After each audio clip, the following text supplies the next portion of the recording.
Hi అందరికీ నమస్తే. Welcome to the Telugu data channel. So ఇప్పటివరకైతే మనం 7వ తరగతికి కొత్తగా వచ్చినటువంటి సైన్స్ లెసన్స్ అయితే ఒకటో పాఠం అయితే రివ్యూ చేయడం జరిగింది. ఈ వీడియోలో అయితే మనం రెండో పాఠాన్ని అయితే రివ్యూ చేయబోతున్నాం. సో మీరు ఎవరైనా ఫస్ట్ టైం చూస్తుంటే ప్లీజ్ సబ్స్క్రైబ్ చేయండి. అదేవిధంగా ఛానల్ని సపోర్ట్ చేయడం కోసం మీ ఫ్రెండ్స్ అందరికి కూడా షేర్ చేయండి. సో ఫస్ట్ ఆఫ్ ఆల్ అయితే ఈ కొత్త టెక్స్ట్ బుక్లో ఉన్న కంటెంట్లో చూసుకుంటే మనకి సెమిస్టర్ 1లో మొత్తం 7 చాప్టర్స్ అయితే ఉన్నాయన్నమాట. ఇందులో మీకు మొక్కల్లో పోర్షన్ అనేది పార్ట్ 1 పార్ట్ 2గా 2 సార్లు మీకు డివైడ్ చేసి ఎక్స్ప్లెయిన్ చేయడం జరిగింది. సో ఈ వీడియోలో అయితే మనం న్యూట్రిషన్ ఇన్ యానిమల్స్, జంతువుల్లో పోషణ అనే దాని గురించి అయితే రివ్యూ చేద్దాం. ఎక్కడ క్వశ్చన్ రావడానికి అవకాశం ఉందో కూడా చర్చిద్దాం. సో లెసన్లోకి వెళ్తే మనకి ఈ విధంగా అయితే కనిపిస్తూ ఉంటుంది.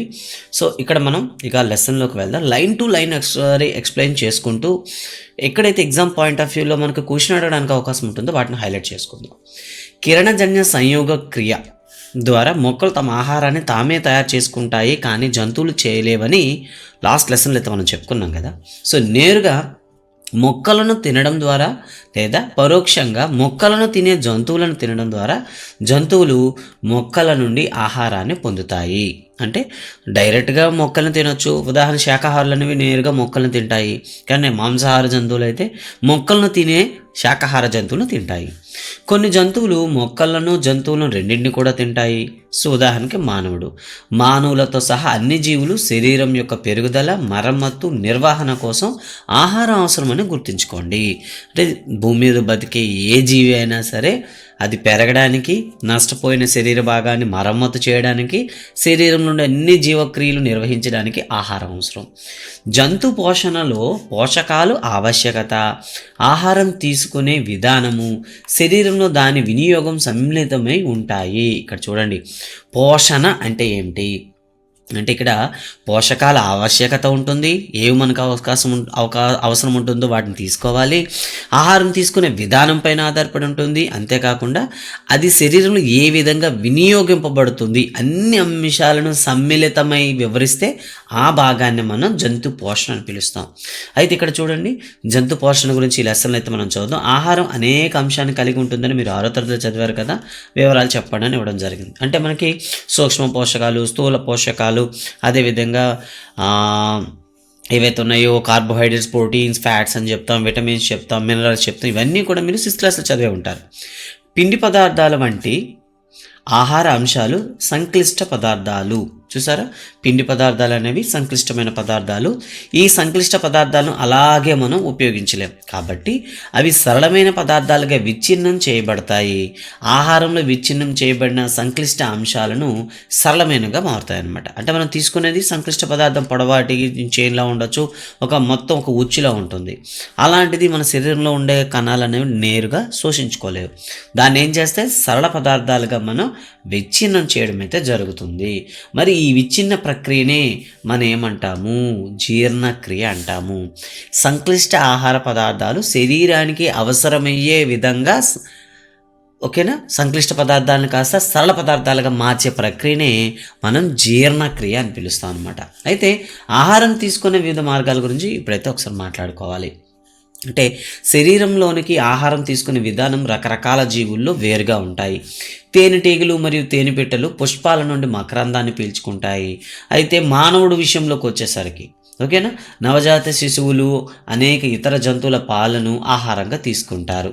అంటే సో నవజాత శిశువు తీసుకున్నాం అనుకోండి, మనిషి లేదా ఇతర జంతువుల తల్లిపాలను ఆహారంగా తీసుకుంటాయి. కొండచిలువ వంటి పాములు తాము వేటాడిన జంతువులను మింగేస్తాయి. కొన్ని జలచరాలు తమ సమీపంలో ఉండే చిన్న చిన్న ఆహార రేణువులను వడపోసుకొని తింటాయి. ఇలా ఆహారం అనేది వివిధ రకాలుగా మనం తీసుకోవడం అయితే జరుగుతూ ఉంటుంది. మరి అలాంటి సమయంలో ఏ రకమైన ఆహారము మరియు పోషక విధానము క్రింది జంతువుల్లో ఉంటుంది అంటూ ఒక పట్టిక అయితే ఇచ్చాడనమాట. చూడండి ఒకసారి.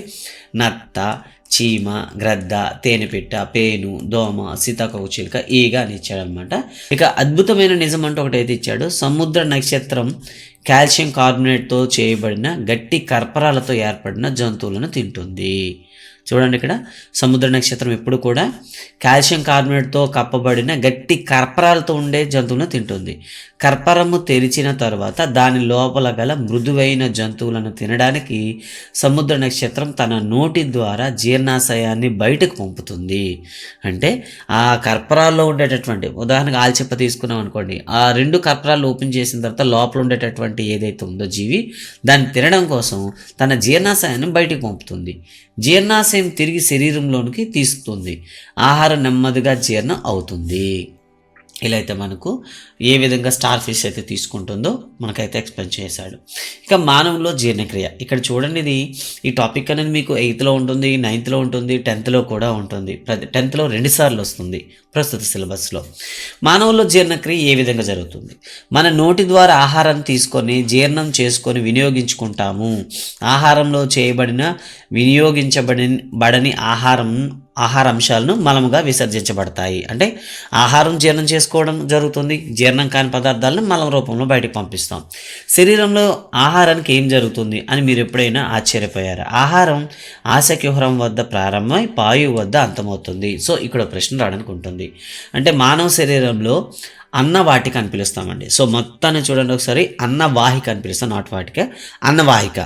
సో ఈ అన్నవాహిక అనేది ఎక్కడ స్టార్ట్ అవుతుంది? ఆస్య కుహరము అంటే నోటిలో ఉండే ఖాళీ భాగం, దాన్ని కుహరం అంటాం. చివరికి ఎక్కడ ముగుస్తుంది అంటే పాయువు అంటే పెద్ద పాయువు యొక్క చివరి భాగం. సో ఇది దగ్గర అంతమయ్యే ఒక నిరంతర నాళము గుండా ప్రయాణిస్తుంది. అంటే ఆస్యకుహరం అంటే నోటితో స్టార్ట్ అవుతుంది, పాయువు దగ్గర మనకి ముగిస్తుంది అనమాట. మరి ఇందులో ఉండేటటువంటి భాగాలు చూద్దాం. ముందటిది ఆస్యకుహరం అంటే నోటిలో ఉండే భాగం. రెండవది ఆహారవాహిక లేదా అన్నవాహిక అంటే నోటి తర్వాత జీర్ణాశయం వరకు ఉండేటటువంటి ఒక పైపు. మూడవది జీర్ణాశయం. నాలుగవది చిన్న పేగు. ఐదవది పురీషనాళంతో అంతమయ్యే పెద్ద పేగు. చివరిది పాయువు. ఇది చాలా పొడవైన మార్గం కదా. ఈ భాగాలను కలిసే ఆహార నాళము అని పిలుస్తాము. చూసారా? సో మొత్తాన్ని కలిపి జీర్ణనాళము లేదా ఆహారనాళము అని పిలుస్తాం. వివిధ భాగాల గుండా ప్రయాణించేటప్పుడు ఆహారంలో అంశాలు క్రమంగా జీర్ణమవుతాయి.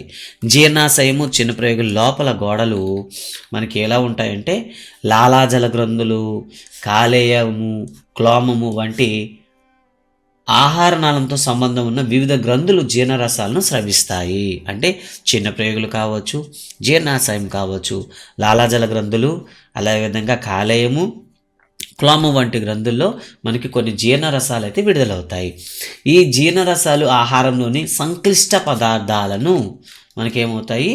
సరళమైన పదార్థాలుగా మారుస్తాయి.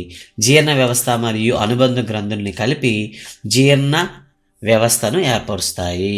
అంటే మొత్తం జీర్ణ ప్రక్రియ. ఒకసారి నోటి ద్వారా ఆహారం శరీరంలోకి తీసుకోవడం పడే ప్రక్రియను మనం ఏమని పిలుస్తామంటే ఇక్కడ ఒక పేరైతే ఇచ్చాడండి, అంతర్గ్రహణము అంటాము. నోటి ద్వారా ఆహారాన్ని తీసుకోవడాన్ని మనం అంతర్గ్రహణము అని పిలుస్తాము. ఇక్కడ చూడండి కొన్ని మాటలైతే ఇచ్చాడనమాట.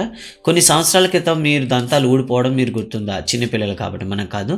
శైశవ దశలో మొదట జట్టు దంతాలు పెరుగుతాయి.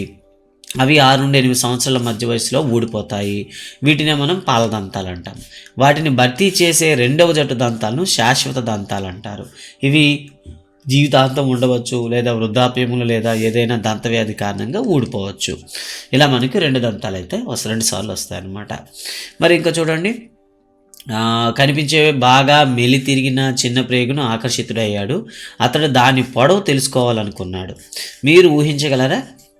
దాని నిడివి 33 పేజీలు అందించాము. అయితే చూడండి అని చెప్పాడు. మనం పాఠం అయ్యాక 33 పేజీ ఒకసారి చెక్ చేద్దాం. ఇక దంతాల అమరిక కూడా మనకి ఇవ్వడం అయితే జరిగింది. మన ఆహారాన్ని పళ్ళతో యంత్రములా నమిలి చిన్న ముక్కలుగా చేస్తాము. ప్రతి దంతము చిగుళ్ళలో ఒక ప్రత్యేకమైన గుంతలో పాతుకుపోయి ఉంటుంది. ఈ దంతము విభిన్న ఆకారంలో ఉండి వివిధ విధులను నిర్వహిస్తాయి. అందువల్ల వాటిలో వేర్వేరు పేర్లు ఇవ్వబడ్డాయి అని చెప్తూ దంతాల నిర్మాణం అయితే ఇవ్వడం జరిగింది. సాధారణంగా దంతాలు మనకి మొదట ఉండే వీటిని కుంతకాలు అని పిలుస్తారు. వీటినే కొరుకు పళ్ళు అని కూడా అని పిలుస్తారు. కొరుకు పళ్ళు. ఇక తర్వాత 2 రదనికలు అయితే ఉంటాయి. ఇవి మాంసం చీల్చడానికి ఉపయోగపడతాయి. వీటినే కోర దంతాలు అంటారు. ఓకేనా? ఇక తర్వాత 2 జతలు చూడండి, కింద దవడలో 2 జతలు, పై దవడలో 2 జతలు ఉంటాయి. వీటిని అగ్రచర్వణకాలు అని పిలుస్తారనమాట. ఇవి నమలడానికి ఉపయోగపడతాయి కాబట్టి నమల దంతాలు అని పిలుస్తారు. ఆ తర్వాత ఉండే వాటిని చూడండి చర్వణకాలు అంటారు. చూసారా, లెఫ్ట్ సైడ్ 3, రైట్ సైడ్ 3, కిందన 3, పైన 3 ఉంటాయి. వీటిని ఏమని పిలుస్తారంటే విసురు దంతాలు అని పిలుస్తారు. చూసారా, చర్వణకాలు, అగ్రచర్వణకాలు, రదనికాలు, కుంతకాలు అని పిలుస్తారనమాట. అయితే ఇవి వయసుతో పాటు ఈ లాస్ట్లో ఉండేటటువంటి చర్వణకాలు అనేవి రావడం జరుగుతుంది. ఇలా ఓకేనా, ఇలా మనకి ఏమి ఇచ్చాడంటే దంత నిర్మాణం అయితే ఇవ్వడం జరిగింది. అయితే దంత సూత్రం అయితే అడుగుతారు. ఇక్కడ చూడండి, ఫస్ట్ ఏమున్నాయి, దీన్ని మధ్యలో డివైడ్ చేసామనుకోండి. డివైడ్ చేసుకుంటే దంతాలు చూడండి, కుంతకాలు 2, కోరపళ్ళు 1, నములు దంతాలు 2, విసురు దంతాలు 3. సో ఇటువైపు ఏది నిర్మాణం ఉందో లెఫ్ట్ సైడ్ ఎలా ఉందో రైట్ సైడ్ కూడా అలా ఉంటాయి. సో మొత్తం మీద మీకు పళ్ళ నిర్మాణం ఎలా ఉందంటే 2, 1, 2, 3 బై 2, 1, 2, 3 అనమాట. దీన్నే దంత సూత్రం అని పిలుస్తాము. దంత సూత్రం అనగానే 21, 23 బై 21, 23 అని చెప్పండి. సో ఈ పళ్ళు గురించి అడిగితే కుంతకాలు, రదనికాలు, అగ్రచర్వణకాలు అండ్ చర్వణకాలు. మామూలుగా మన భాషలో చెప్పాలంటే కొరుకు పళ్ళు, కోరపళ్ళు, నములు దంతాలు, విసురు దంతాలు. ఇలా మనకి సూత్రం అయితే ఉంటుంది. కాబట్టి ఖచ్చితంగా అడిగే క్వశ్చన్ ఏంటనే ఉందంటే దంత సూత్రం ఏంటంటే 21, 23 బై 21 బై 23 అని చెప్తారనమాట. ఓకేనా, రైట్. సో దంత రకం చూడండి, కత్తిరించేవి, కొరికేవి, గుచ్చి చీల్చేవి, నమిలి విసిరే దంతాలు అని అడిగారు, లెక్క పెట్టమనండి. అలాగే మన నోటిలో లాలాజాన్ని స్రవించే లాలాజల గ్రంథులు కూడా ఉంటాయి. ఆహారంపై లాలాజలం యొక్క చర్యకు మీకు తెలుసా అని అడిగాడు అనమాట. సో లాలాజలం అనేది మనకి ఎప్పుడు కూడా ఎందుకు ఉపయోగపడుతుందంటే మనం తీసుకున్న ఆహారంలో గ్లూకోజ్ ఏదైతే ఉందో అంటే పిండి పదార్థాలపైన చర్య చూపిస్తాయి అన్నమాట. దీనికి ఎక్స్పెరిమెంట్ అయితే ఇవ్వడం జరిగింది. 2 పరీక్షణాలను తీసుకోండి, వాటిని ఏ మరియు బి అని గుర్తించండి. పరీక్షణాలిక ఏలో 1 చెంచా ఉడకబెట్టిన అన్నం వేయండి. పరీక్షణాలిక బిలో 3 నుండి 5 నిమిషాల పాటు నమిలి అన్నాన్ని 1 చెంచాను ఉంచండి. అంటే మన నోట్లో నమిలి అన్నాన్ని వేయండి. ఉడకబెట్టిన అన్నం ఒక దాంట్లో, నమిలిన అన్నం ఒక దాంట్లో వేయమన్నాడు. 2 పరీక్షణాలలో 3 లేదా 4 ml నీటిని కలపండి. ఇప్పుడు 2 పరీక్షణాలకులో 2 లేదా 3 చుక్కల అయోడిన్ ద్రావణాన్ని పోసి గమనించండి. పరీక్షణాలికలో రంగు ఎందుకు వచ్చింది? ఫలితాలను మీ సహాయ విద్యార్థులతో ఉపాధ్యాయులు చర్చించనన్నాడు. లాలాజలం పిండి పదార్థాలను చక్కెరలుగా విచ్ఛిన్నం చేస్తుంది. చూశారు కదా, లాలాజలం అనేది పిండి పదార్థాలను చక్కెరలుగా విచ్ఛిన్నం చేస్తుంది. నాలుక అనే ఆస్యకుహరం యొక్క వెనుక అడుగు భాగంలో అతకబడిన కండరయుత అవయవం అని చెప్తారనమాట. నాలుక అంటే ఏమిటి? ఆస్యకుహరంలో ఉండేటటువంటి కండరాలతో ఉండేటటువంటి ఒక అవయవం అని చెప్తాం. దీని ముందు భాగము స్వేచ్ఛగా ఉండి అది అన్ని దిశల్లో కదులుతుంది. నాలుక యొక్క విధులు మీకు తెలుసా అంటూ అడిగాడు అనమాట. మనం మాట్లాడడానికి నాలుకను ఉపయోగిస్తాము, అంతేకాకుండా ఇది నమిలే సమయంలో ఆహారాన్ని లాలాజలంతో కలిపి ఆహారాన్ని మింగడంలో కూడా సహాయపడుతుంది. మనం నాలుకతో ఆహారాన్ని రుచి కూడా చూస్తాము. ఇది వివిధ ఆహారపు రుచులను గుర్తించే రుచి కణికలను కలిగి ఉంటుంది అని చెప్పడం జరిగింది. ఇక దంతక్షయం గురించి కూడా ఒక క్వశ్చన్ అయితే ఉందండి. సాధారణంగా మనం నోటిలో బ్యాక్టీరియా ఉంటాయి, కానీ అవి మనకు హాని కలిగించవు. అయితే తిన్న తర్వాత మన దంతాలు మరియు నోటిని శుభ్రం చేసుకోకపోతే అనేక హానికరమైన బ్యాక్టీరియాలు కూడా దానిలో నివసించడం మరియు పెరగడం ప్రారంభిస్తాయి. ఈ బ్యాక్టీరియా మిగిలిపోయిన ఆహారంలో ఉన్న చక్కెరను విచ్ఛిన్నం చేసి ఆమ్లాలను విడుదల చేస్తాయి. ఆమ్లం అంటే ఏమిటో తెలుసుకోవడానికి 5వ అధ్యాయం చదవనని చెప్పాడు. ఆమ్లాలు క్రమంగా దంతాలను దెబ్బతీస్తాయి. దీన్నే దంతక్షయము అంటాం. సకాలంలో చికిత్స చేయకపోతే ఇది తీవ్రమైన పంటి నొప్పికి కారణమవుతుంది. తీవ్రమైన దంతాలు నష్టానికి దారితీస్తుంది. కాబట్టి చాక్లెట్లు, స్వీట్స్, శీతల పానీయాలు మరియు ఇతర చక్కెర ఉత్పత్తులు దంతక్షయానికి ప్రధాన కారకాలు అవుతాయి.